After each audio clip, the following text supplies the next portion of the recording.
네, 탈모인 분들 그동안 할아버지, 아버지 원망 좀 많이 하셨을 것 같은데 이제는 그 원망을 조금은 거둬들여야 할 것도 같습니다. 네, 오늘 출근길 인터뷰에서는 탈모 이야기를 좀 해보겠습니다. 뉴스캐스터 연결합니다. 박서희 캐스터. 화요일 출근길 인터뷰는 이상욱 대한탈모 학회장을 만나 얘기 나눠보겠습니다. 안녕하세요. 안녕하십니까. 탈모는 아버지에게 받은 유전자 때문에 발생하는 게 맞나요? 탈모의 유전자는 상당히 많습니다. 탈모는 부계 유전, 모계 유전 다 있습니다. 오히려 모계 유전이 조금 더 강하다고 되어 있고, 탈모 유전자는 지금 몇 개가 발견되어 있는데 계속해서 새로운 유전자가 많이 발견되고 있습니다. 그래서 탈모는 하나의 유전자 요인이 아니라 여러 유전자가 있기 때문에 어느 특정 부계, 모계라고 단정 지을 수는 없습니다.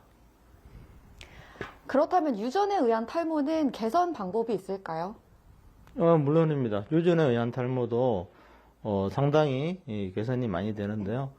예를 들어서 특정 유전자가 어떤 사람에게 20대 초반, 30대 중반에 탈모를 유발하게 설계가 되어 있다면 그것이 남성 호르몬의 분비를 더 DHT의 분비를 촉진시키거나 이럴 수 있는데 그때 그 결과에 상응하는 DHT 호르몬을 떨어뜨리는 여러 가지 피나스트라이드, 두타스트라이드 등 약을 쓸 수도 있고요. 여러 탈모 예방제도 있고 그 후에 일어나는 여러 가지 원인에 따라서 얼마든지 대처가 가능하고 예를 들면 갑상선 질환이라든가 스트레스, 빈혈 이런 데도 대처가 가능하기 때문에 어느 정도는 충분히 대처가 가능하고 특히 우리가 유전이라 하더라도 조금 전에 말한 대로 이런 이유 때문에 다 포기하지 말고 충분히 상담을 통해서 어느 정도 상당히 개선될 수가 있습니다. 탈모 약을 말씀해 주셨는데요. 이 탈모 약이 너무 독해서 특히 간에 안 좋다는 얘기가 있거든요. 건강에 좀 괜찮을까요? 네, 결론적으로 말씀드린다면 일단 너무 걱정할 필요는 없다. 이렇게 말씀드릴 수가 있겠고요. 왜냐하면 탈모약의 부작용은 1%가 채 안 됩니다.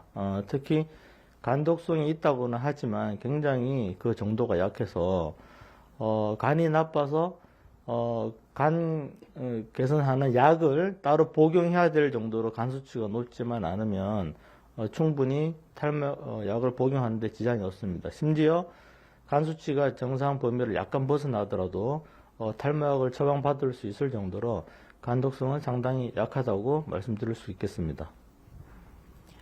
요즘 여성분들도 탈모를 호소하는 분들이 굉장히 많습니다.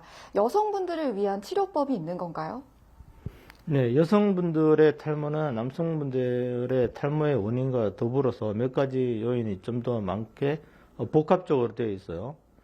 갑상선, 항진이나 저하증이 있거나, 그 다음에 다이어트에 의한 심한 체중 감소, 그 다음에 빈혈, 여성분들이 생리가 있기 때문에 빈혈이거나 빈혈에 가까운 정상 범위를 보이는 헤모글로빈 수치 같은 게 있거든요. 이런 분들은 영양 링겔만 맞더라도 상당히 탈모가 개선되고 있습니다. 그래서 여성 탈모는 그 원인이 남자분들보다 좀 더 다양하기 때문에 충분히 사전 검사를 좀 철저히 해가지고 기본 혈액 검사라든가 모발 성분 검사라든가 이런 걸 통해서 원인을 충분히 파악한다면 오히려 남성형 탈모보다 더 치료가 쉬울 수도 있습니다. 네, 오늘 말씀 고맙습니다. 네, 고맙습니다. 지금까지 출근길 인터뷰였습니다.